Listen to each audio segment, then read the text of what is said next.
લઈને? કોઈ હવે લડત બાકી રહી નથી. જે ન્યાય અપાવવાનો હતો એ ન્યાય મળી ગયો છે નવનીતભાઈને, અને જે એને મનમાં શંકા હતી એ શંકાનું એને સમાધાન થઈ ગયું છે.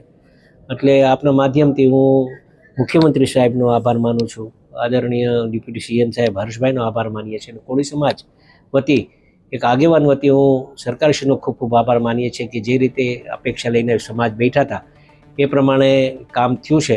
ત્યારે નવનીતભાઈને ન્યાય હવે તો કાયદાકીય આ મેટર છે, અને કાયદાકીય રીતે હવે જે કાંઈ પરિણામ આવે એ પછીની વાત છે. પણ આજે જે લોકો દોષિત હતા એ દોષિતને જેલ પાછળ હવાલા કરી દીધા એ બાબતે નવનીતભાઈ અને આખો સમાજ રાજી થયો છે.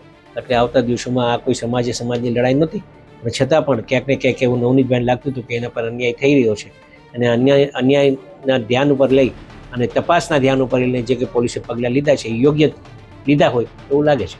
સાહેબ, આટલા દિવસો પછી માયાભાઈ આવીને સોશિયલ મીડિયામાં એક વાત કરી છે, જે થઈ રહ્યું છે સારું થઈ રહ્યું છે, થશે તે પણ સારું થશે, ને આખી જે તમે પણ વાત સાંભળી હશે, કઈ રીતે જોઈ રહ્યા છો? હું પણ એ જ કહું છું કે જે થઈ રહ્યું છે એ સારા માટે થઈ રહ્યું છે, જે થશે એ પણ સારા માટે જ થશે. આ વાસ્તવિકતા છે. કેમ કે ઈશ્વરનો સંકેત એવો કંઈક હોય છે. આપણે કંઈક ખોટું કરીએ તો ઈશ્વર એટલા માટે જે થઈ રહ્યું છે સારા માટે થઈ રહ્યું છે એટલામાં સમજી જવાનું હોય કે આટલામાં રોકાઈ જવાનું હોય, આગળ વધાય નહીં, અને એના માટે આ થઈ રહ્યું છે એ સારા માટે થઈ રહ્યું છે, થશે એ બી સારું જ થશે, અને હવનું ઈશ્વર સારું કરે. સાહેબ, એક આખી સવાલ કે આજે અહીંયા સંમેલન હતું, સુરતમાં આવ્યા, અને કઈ રીતનો સંદેશ? કોઈ સંમેલન નહીં, આ માત્ર ને માત્ર મારે આભાર માનવા નથી. એક બપોરે હું અહીંયા આવ્યો ને બપોરે એક મીડિયા દ્વારા એક સંદેશો પહોંચાડ્યો કે બધાનો આભાર માનો છે, અહીંયા ભેગા થાવ.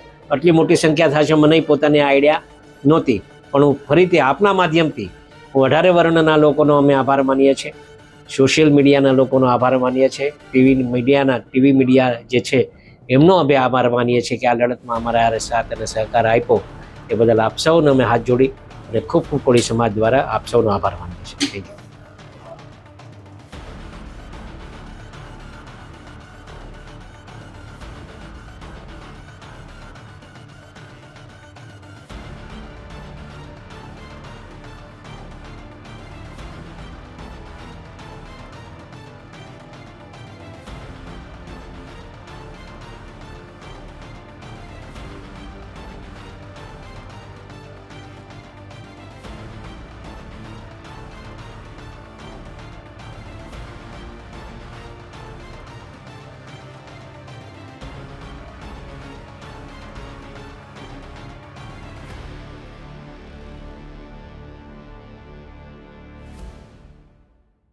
અમારી તમામ માહિતીથી અપડેટેડ રહેવા માટે જોડાયેલા રહો ત્રિશુલ ન્યૂઝ સાથે.